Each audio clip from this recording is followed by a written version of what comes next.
teman-teman semuanya, perkenalkan nama saya Nika Dek Junewati dari program studi S1 Pendidikan IPA Undiksa.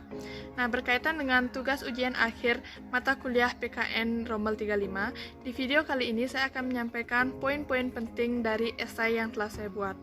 Adapun judul esai saya adalah Menjadi Masyarakat yang Sigap dalam Mencegah Penyebaran Virus Corona. Seperti yang kita ketahui, saat ini dunia dan khususnya negara Indonesia sedang berjuang untuk mencegah penularan dari virus corona. Pemerintah Indonesia saat ini telah mengeluarkan berbagai kebijakan. Salah satunya adalah physical distancing atau menjaga jarak fisik, seperti belajar dari rumah, bekerja dari rumah, hingga beribadah dari rumah. Nah, sebagai masyarakat Indonesia yang baik, mari kita ikuti dan kita taati berbagai aturan yang telah ditetapkan oleh pemerintah.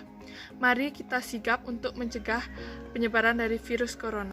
Adanya virus corona di Indonesia menyebabkan berbagai dampak dan implikasi di berbagai aspek kehidupan seperti di bidang ideologi, politik, ekonomi, sosial budaya, serta pertahanan dan keamanan Indonesia.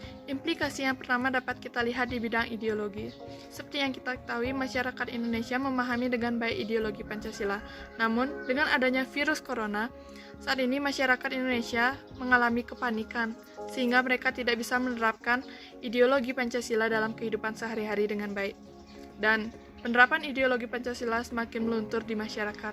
Sebagai contoh, masyarakat banyak yang menimbun atau memborong semua bahan-bahan logistik, sehingga masyarakat yang lain tidak kebagian. Mereka bersifat egois. Implikasi yang kedua dapat kita lihat di bidang politik. Seperti yang kita ketahui, di tahun 2020 ini ada beberapa agenda politik yang harus dilaksanakan. Salah satunya adalah pilkada serentak pada bulan September, di mana pilkada tersebut dilaksanakan di 270 daerah. Namun, saat ini masih terdapat pertimbangan dari pemerintah apakah pilkada tersebut akan dilaksanakan atau akan ditunda. Mengingat penyebaran dari virus corona ini kita belum mengetahui pasti kapan akan berakhir. Implikasi yang ketiga dapat kita lihat di bidang ekonomi. Saat ini penyebaran virus corona di Indonesia menyebabkan penurunan secara drastis perekonomian Indonesia. Hal tersebut dikarenakan banyak sektor-sektor perekonomian yang harus ditutup. Contohnya adalah sektor pariwisata, sehingga banyak karyawan-karyawan yang harus di-PHK. Hal tersebut menyebabkan tidak kestabilan perekonomian di Indonesia saat ini. Kemudian implikasi yang keempat dapat kita lihat di bidang sosial budaya. Saat ini penyebaran virus corona di Indonesia terjadi begitu cepat, sehingga menyebabkan kepanikan sosial. Jika masyarakat tidak bisa mengendalikan kepanikan sosial tersebut, maka akan berdampak buruk bagi pemerintah.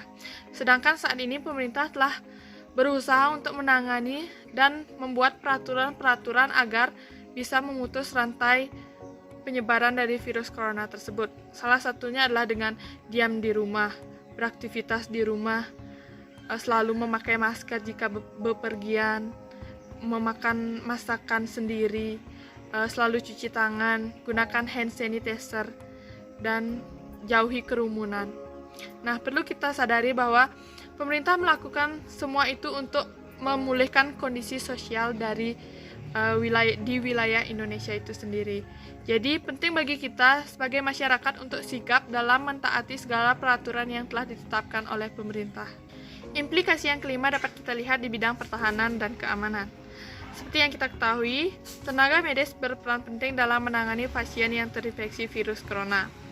Selain itu, yang menjadi masalah di Indonesia adalah kekurangannya tenaga medis serta alat-alat medis yang tidak memadai atau alat-alat medis yang kurang, seperti kamar rumah sakit yang kurang akibat melonjaknya pasien yang terinfeksi virus corona. Dan hal tersebut menyebabkan pertahanan dan keamanan yang ada di Indonesia menurun. Kemudian, selain itu, adanya virus corona ini menyebabkan banyak oknum-oknum yang tidak bertanggung jawab menyebarkan gosip, berita, atau hoax yang tidak benar di masyarakat, sehingga menyebabkan kepanikan sosial. Dan hal tersebut menyebabkan pertahanan dan keamanan di Indonesia menurun. Nah, solusi yang telah dilaksanakan oleh pemerintah adalah melaksanakan proses pendeteksian virus yang memadai, melaksanakan protokol kesehatan, serta mengontrol atau membatasi orang-orang keluar masuk perbatasan. Selain itu, pemerintah juga mengharapkan kepada seluruh masyarakat Indonesia bisa mentaati dan melaksanakan peraturan yang telah ditetapkan oleh pemerintah dengan sigap. Dan sebagai masyarakat Indonesia, mari kita sigap membantu pemerintah untuk memutus rantai penyebaran virus corona dengan tidak keluar rumah jika tidak ada kepentingan, pakai masker jika keluar rumah, selalu cuci tangan, dan selalu menjaga kesehatan. Baik, terima kasih untuk teman-teman yang sudah menyaksikan. Semoga video ini bermanfaat dan semangat untuk Indonesia. Semoga pandemi ini cepat berakhir agar kita bisa bertemu kembali. Sampai jumpa.